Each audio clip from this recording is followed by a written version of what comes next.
빌립보서 말씀입니다. 3장 1절에서 11절까지 우리 같이 읽습니다. 3장 1절에서 11절까지 같이 읽습니다. 끝으로 나의 형제들아, 주 안에서 기뻐하라. 너에게 같은 말을 쓰는 것이 내게는 수고로움이 없고 너희에게는 안전하니라. 개들을 삼가고 행악하는 자들을 삼가고 몸을 상해하는 일을 삼가라. 하나님의 성령으로 봉사하며 그리스도 예수로 자랑하고 육체를 신뢰하지 아니하는 우리가 곧 할례파라. 그러나 나도 육체를 신뢰할 만하며 만일 누구든지 다른 이가 육체를 신뢰할 수 있는 줄 생각하면 나는 더욱 그러하리니 나는 8일 만에 할례를 받고 이스라엘 족속이요 베냐민 지파요 히브리인 중에 히브리인이요 율법으로는 바리새인이요 열심으로는 교회를 박해하고 율법의 의로는 흠이 없는 자라. 그러나 무엇이든지 내게 유익하던 것을 내가 그리스도를 위하여 다 해로 여길 뿐더러 또한 모든 것을 해로 여김은 내 주 그리스도 예수를 아는 지식이 가장 고상하기 때문이라. 내가 그를 위하여 모든 것을 잃어버리고 배설물로 여김은 그리스도를 얻고 그 안에서 발견되려 함이니 내가 가진 의는 율법에서 난 것이 아니요 오직 그리스도를 믿음으로 말미암은 것이니 곧 믿음으로 하나님께로부터 난 의라. 내가 그리스도와 그 부활의 권능과 그 고난에 참여함을 알고자 하여 그의 죽으심을 본받아 어떻게 해서든지 죽은 자 가운데서 부활에 이르려 하노니. 아멘. 오늘 말씀 이렇게 시작됩니다. 끝으로 나의 형제들아, 주 안에서 기뻐하라. 끝으로라는 이 표현은 이제 바울이 말씀을 이렇게 좀 환기하면서 진행될 때 쓰는 말인데, 끝으로 무슨 말씀이 새로 나올까 이렇게 봤더니 빌립보서에는 기뻐하라는 명령이 계속해서 반복됩니다. 주 안에서 기뻐하라. 저는 오늘 이 말씀 보면서 요한 사도가 생각이 났어요. 초대교회에서 요한일서 편지를 봐도 그렇고 요한 사도는 계속해서 서로 사랑하라고 말합니다. 예수님께서 요한복음에 내가 너희들에게 새 계명을 주는데 너희가 서로 사랑해라. 요한 1서에 보면 옛 계명과 새 계명에 대한 말을 하면서 요한 사도는 계속 서로 사랑하라고 말을 합니다. 근데 초대교회에 이런 이야기가 있었답니다. 요한 사도께서 말씀을 하시는데 늘 서로 사랑하라고 하는 거예요. 서로 사랑하십시오. 서로 사랑하십시오. 올라와서 또 예수님 말씀하셨습니다. 서로 사랑하십시오. 요한 사도께서 이제 오늘은 여러분께 새 계명을 드리겠습니다. 드디어 우리 요한 사도께서 좀 다른 말씀을 하시나 보다. 오늘은 좀 새로운 말씀을 하시나 보다. 여러분께 제가 새로운 계명을 드리는데 서로 사랑하십시오. 사실 우리는 말씀을 배우고 말씀을 알기를 원합니다. 그러나 우리가 말씀을 알고 말씀을 배운다는 것은 정보를 많이 알고 누구보다 더 성경 말씀을 더 멋지게 풀고 해석한다는 것이 아니라 그 말씀을 살아내는 것 아니겠습니까? 요한이 볼 때 그들이 들어야 하는 그 계명은 그리스도의 사랑이 그들 가운데 충만할 때까지 그것은 늘 새로운 계명이었던 거죠.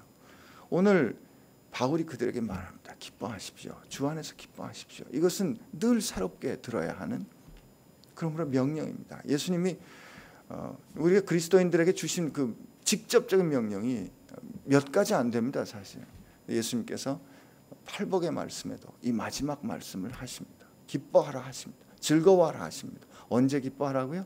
의를 위하여 핍박을 받은 자들아 천국에 너희 것이니. 그리고 예수님께서 그 말씀을 11절 12절에 풀어주실 때 나 때문에 내 이름 때문에 사람들이 너희를 거슬고 욕하고 비난하고 너희가 어려움을 겪을 때 기뻐하라 즐거워하라 명령하십니다. 그렇다면 우리가 그 말씀을 우리 삶 가운데서 이뤄내야 하는 것입니다. 정보로 아는 것 가지고는 충분하지 않습니다. 힘들고 어려울 때 오늘 바울과 같은 이 빌립보에 갇혀있는 이런 상황 가운데 있을 때 즐거워하는 능력이 여러분과 제 안에 충만하기를 바랍니다.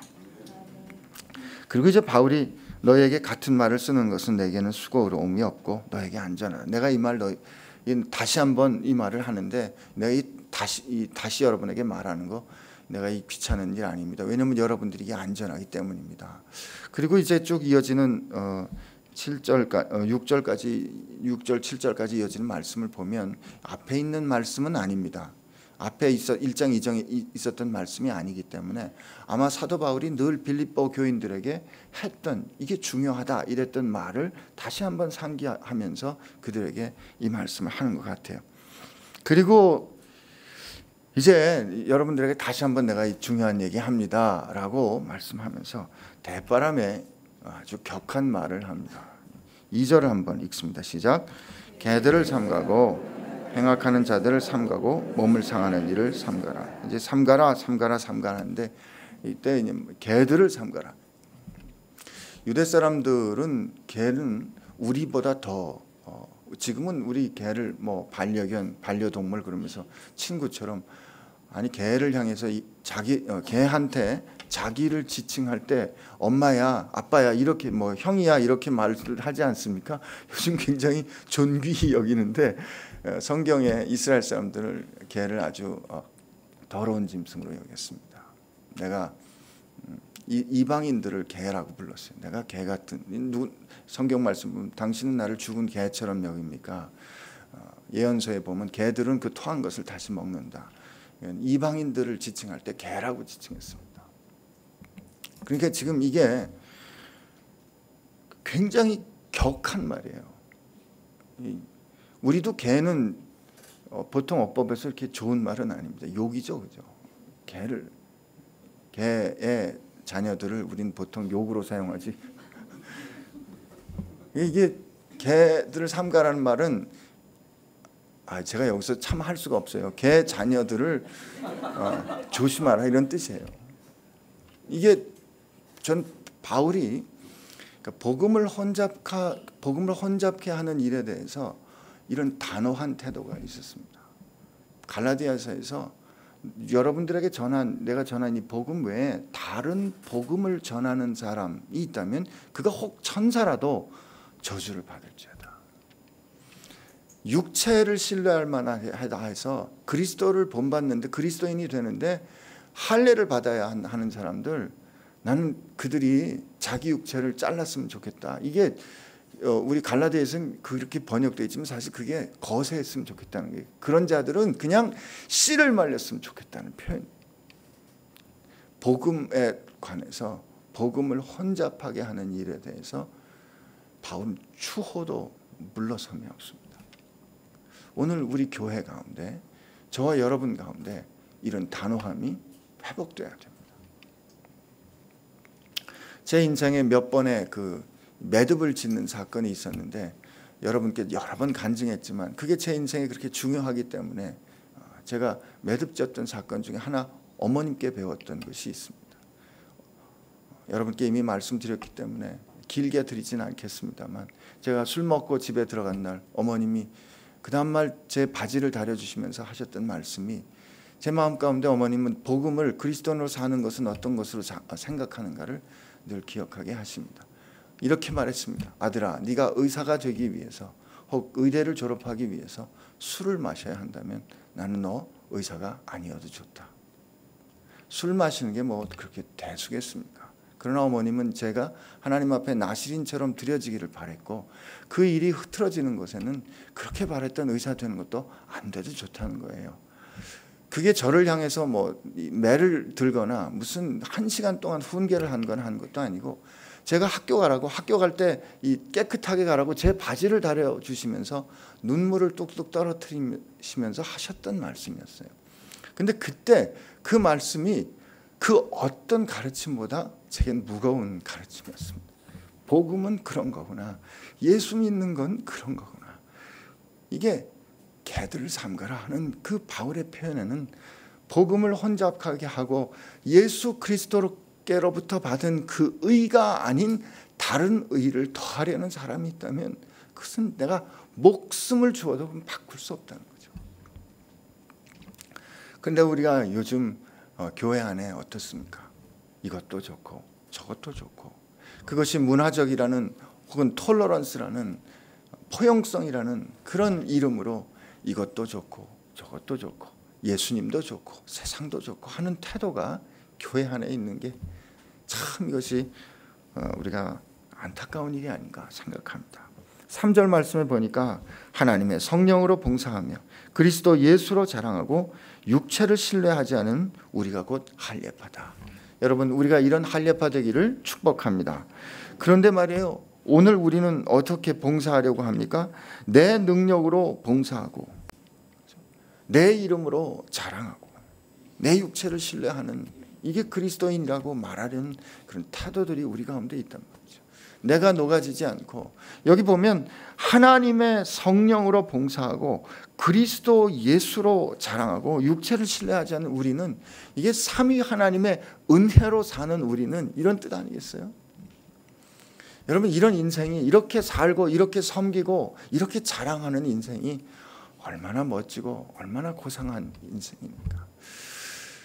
사실 이 할례파다라고 하는 이것은 바울이 그럼 갑자기 예수님 만나고 나서 이렇게 바울이 툭 꺼낸 말인가? 그렇지 않습니다. 여러분, 예레미야서 4장 4절에 보면 마음 가죽의 할례를 받으라 라는 말씀이 나옵니다. 신명기에도 나와요. 에스겔서에서도 나와요. 마음과 육신의 할례 받지 않은 이방인들을 너희들이 데리고 왔구나. 하나님은 육신의 할례를 받은 것은 하나님 앞에 마음이 새로워졌다. 하나님의 은혜로 하나님께서 이 아브라함에게 할례를 그 증표로 주신 것은 은혜로 그를 부르신 이후의 사건입니다. 그런데 어느덧 그 하나님 앞에서 그 은혜로 내가 하나님의 구원을 얻었습니다, 자녀 되었습니다 라는 그 사인인 할례가 근거가 되는 이런 왜곡을 견딜 수가 없었던 거예요. 근데 바울이, 우리 4절부터 6절을 한번 읽어보겠습니다. 시작. 그러나 나도 육체를 신뢰할 만하며 만일 누구든지 다른 이가 육체를 신뢰하는 것이 있는 줄 생각하면 나는 더욱 그러하리니 나는 8일 만에 할례를 받고 이스라엘 족속이요 베냐민 지파요 히브리인 중에 히브리인이요 율법으로는 바리새인이요 열심으로는 교회를 박해하고 율법의 의로는 흠이 없는 자라. 바울은 자기 얘기하는 거 별로 좋아 안 했습니다. 내가 여러분들에게 진짜 이렇게 말하고 싶지 않지만 자기 얘기할 때 고린도후서에도 보면 부득불 내가 이렇게 말해야 되겠다. 바울이, 그러나 저는 하나님께서 참 하나님의 역사가 얼마나 완벽한가를 봅니다. 사람들이 그랬을 거 아니에요. 바울은 만약에 출신이 바울이 할례 받지 않은 이방인 출신이라면 자기가 할례 받지 않았으니까 저렇게 말할 것이다, 이렇게 사람들이 말하지 않았겠습니까? 그런데 바울이 말합니다. 여러분, 내가 이 할례랑 이 율법으로 따지자면 말이죠, 여러분들하고 나하고는 비할 수 없는 스펙을 가졌습니다, 이 뜻입니다. 여기 나는 난지 8일 만에 할례를 받고 이스라엘 족속이고 베냐민 지파. 베냐민 지파는 모든 이스라엘 족속이 다윗을 배반할 때 베냐민 지파는 배반하지 않았습니다. 이게 히브리인 중에 히브리인이다. 여기까지는 뭐냐면 이게 내 족보가 그러다는 거예요. 이게 내가 태어날 때 금수저를 물고 태어났다는 겁니다. 여러분, 이 족보가 이렇게 태어나는 건 내가 죽었다 깨어나는 내 노력으로 안 되는 겁니다. 이게 나는 날 때부터 성골로 태어났다 이거예요. 요즘 신학교에도 성골이 있답니다. 큰 교회 목사님 아들들이 성골, 진골이래요. 얘들은 학칙을 어겨도 안 잘린대요. 그런 거를 이게 참 슬픈 일 아닙니까? 이 경건회를 빠져도 심지어 술 담배를 해도 주님이, 근데 어쨌든 안 잘린대요. 그걸 보면 저 이름 없는 저 돌탕의 자녀로 거기 들어가가지고 그래도 내가 은혜 받고 신학교 가겠해서 주회종 되겠다는 사람들이 그런 걸 보면 얼마나 속이 뒤집어지겠어요. 이게 왜 나왔나 모르겠는데, 근데 바울이 난지 8일 만에 할례를 받고 베냐민 지파하고 히브리인 중에 히브리인으로 태어난 거는 말이죠, 자기 선택이 아니에요. 족보가 그런 족보로 우수한 혈통으로 태어난 거죠. 그러나 그가 족보만 그렇게 가졌냐? 그거 아닙니다. 족보만 그거 가진 게 아니고 율법의 의로는 바리새인 중에 아주 가장 강력한 학파이고 우리로 치면 서울대쯤 되는 가마리엘 문화에서 그가 공부했어요. 그리고 그가 젊었을 때부터 벌써 공회원이 될 정도로 그가 그렇게 열심이었고, 자기가 이렇게 말하지 않습니까? 열심으로는 교회를 박해하고 율법의 의로는 내가 흠이 없었다. 대제사장들로부터 문서를 받아 교회를 진멸하려는 태도로 살았던, 자기의 출신이나 성분으로, 자기의 성취로 봐도, 성분과 성취로 봐도 그는 흠잡을 게 없는, 부러울 게 없는 사람이었어요. 여러분들이 그 유대인다운 스펙을 따지십니까? 내가 바로 그런 사람입니다. 그런데 7절부터 우리 8절까지 한번 읽어봅니다. 시작.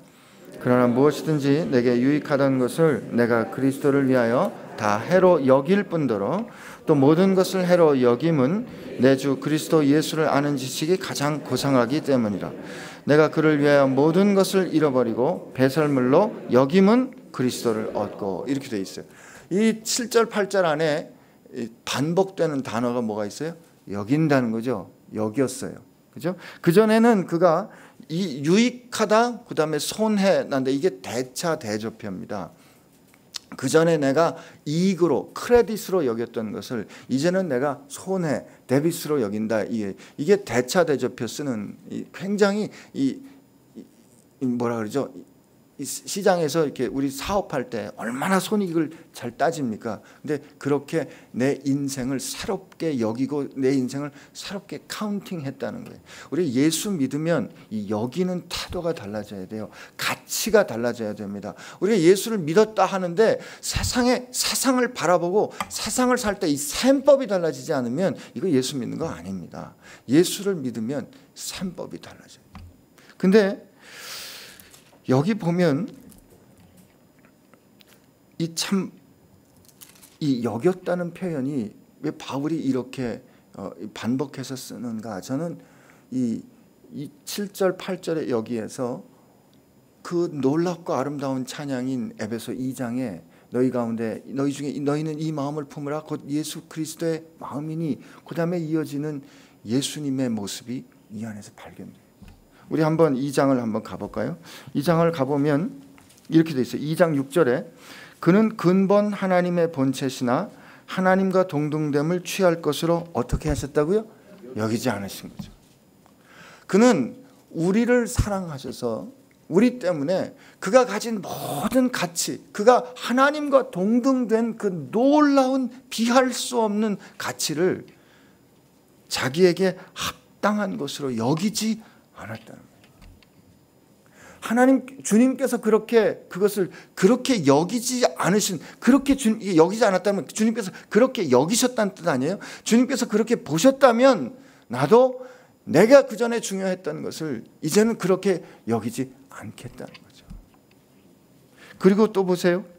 그는 7절에 저는 자기를 비워 종의 형체를 가져 사람들과 같이 되셨고 사람의 모양으로 나타났다 그랬어요. 나타났다는 말이 이 휴리스코라는 말인데, 발견되었다. 사람 가운데 발견되었다. 근데 여러분 어떻게 그 말씀이 이 사도 바울의 이 자기 자신에 대한 고백으로 표현되는가? 우리 9절을 한번 보면 3장 9절에 어떻게 해요? 모든 것을 배설물로 여기면 그리스도를 얻고, 우리 같이 읽습니다. 그 안에서 발견되려 함이니 내가 가진 의는 율법에서 난 것이 아니요 오직 그리스도를 믿음으로 말미암은 것이니 곧 믿음으로 하나님께 나니라. 내가 주님께서 우리 가운데 발견되셨다면 나는 그 안에서 발견되고 싶은 거예요. 그리스도를 본받는다는 것은 주님께서 그렇게 하셨던 것이 내 삶 가운데 그렇게 녹아지는 거예요. 내가 그렇게 귀중했던 거를 이제는 주님이 그렇게 하셨기 때문에, 주님 때문에 나는 이제 그것을 다 가치 없는 것을 여기, 왜? 주님을 발견했기 때문이에요. 근데 이 주님을 아는 지식, 내 주 예수 그리스도를 아는 지식이 가장 고상함이라. 이 고상하다는 표현이 너무, 저는 이 한글 표현이 참 마음에 들어요. 그러나 이게 surpassing worth예요. 이게 그 어떤 것에 비할 수 없는 가치예요. 근데 주님을 안다고 할 때 그 아는 거는요, 관계적인 알입니다. 여러분, 이게 주님에 관해서 그 정보를 아는 게 아니고 그분이 나를 알고 내가 그분을 아는 거예요. 이게 유진 피터슨 목사님은 그리스도를 얻고 그 안에서 발견되려 하면이 이거를 이렇게 했어요. I could embrace Christ and be embraced by him. 내가 예수님을 끌어안고 내가 그분에 의해서 그분이 나를 끌어안아 주시기를 내가 바라기 때문에 라고 고백합니다. 여러분, 우리가 주 안에서 그렇게 발견될 수만 있다면 다른 그 무엇이 중요하겠습니까?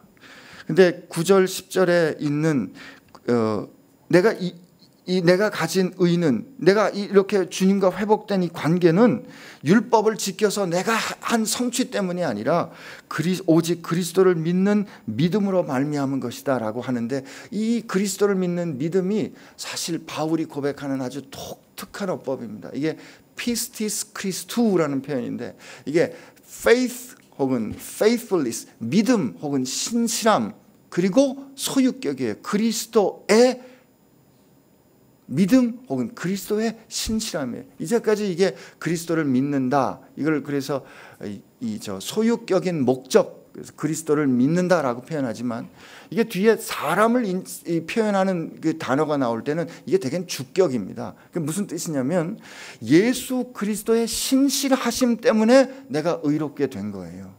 이게 첫 번째 의미입니다. 예수 그리스도께서, 하나님께서 나를 사랑하셔서 나를 구원하시고 나를 구하시기 위해서 그가 우리 가운데 오셔서 죽으시고 그가 부활하셔서 나를 살려주신 그 하나님의 구원의 사건은 신실하신 사건이에요. 신실하신 사건이기 때문에, 그분이 나를 구해주신 것이 그렇게 주님이 신실하시기 때문에 우리는 주님을 믿을 수 있는 겁니다. 내가 그리스도를 믿는다는 말은 그 그리스도의 신실하심이 전제되어 있는, 내 의는 그리스도의 신실하심에서 오는 것이고, 그러므로 나는 그분을 믿어 그분 가운데 의로운 관계에, 회복된 관계에 들어갈 수 있는 거죠. 그 관계를 사는 동안에 누리고 싶었던 거예요. 그래서 10절 11절에 보면 내가 그리스도를 알고, 첫 번째로는 그리스도를 알고, 그리고 그 부활의 권능을 알고, 그리고 그 고난에 내가 참여해서 그 고난을 함께 경험하기를 원하고, 그리고 어떻게 하든지 내가 내 죽음에 있어서 주님의 죽음과 같아져서, 그러므로 내가 그 부활의 영광에 이르기를 원한다는 거죠. 주님께서 순종하셔서 죽기까지 순종하셨는데, 십자가에 죽으셨는데 하나님께서 그를 모든 이름 위에 뛰어난 이름으로 높이지 않으셨습니까? 내가 그리스도를 그 주님께서 본 것은 그것이라면, 내가 그 주님을 알고, 그리고 그 주님의 이 부활의 그 파워를 내가 경험해서 알고, 그리고 그 부활의 이 모든 것을 잃어버린다라는 이 표현이 잃어버리는 고통을 감수하다는 뜻이거든요.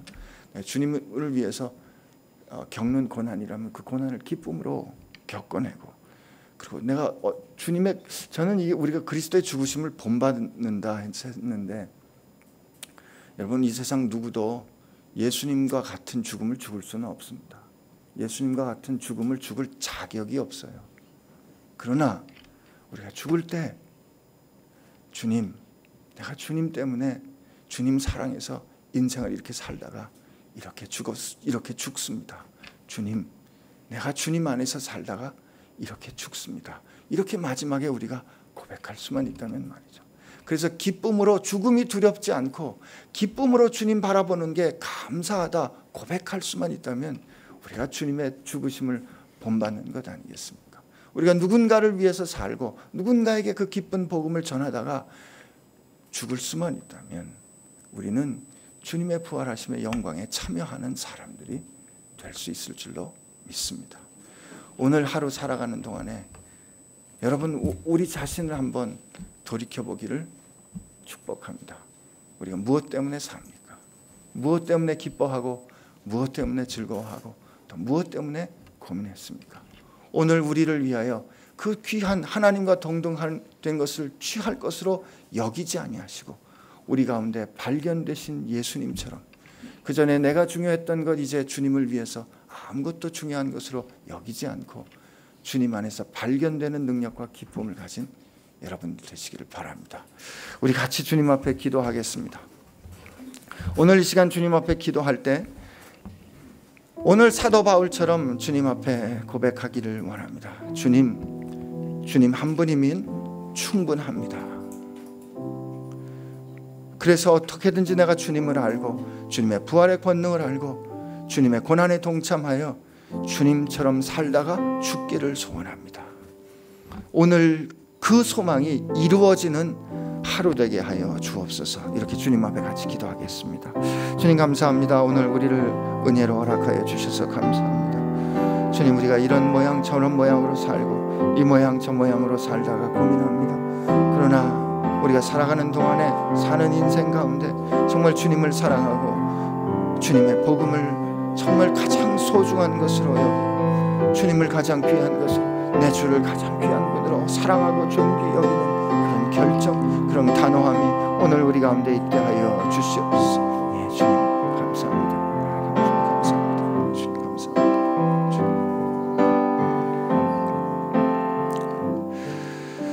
주님, 오늘도 다시 한번 주의 십자가 앞에 섭니다.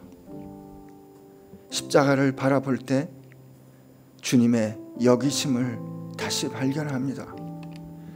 주님을 거스려 죄악된 길로 갔던 우리를 주님은 당신의 생명으로 값주어 살 만큼 귀중하다 여기셨습니다. 하나님과 동등될 것을 내려놓으실 정도로 하나님은 우리를 존귀하다 여기셨는데, 주님을 사랑한다 하면서도 우리는 주님을 그렇게 존귀히 여기지 못했던 것 주님 앞에 고백합니다. 주님,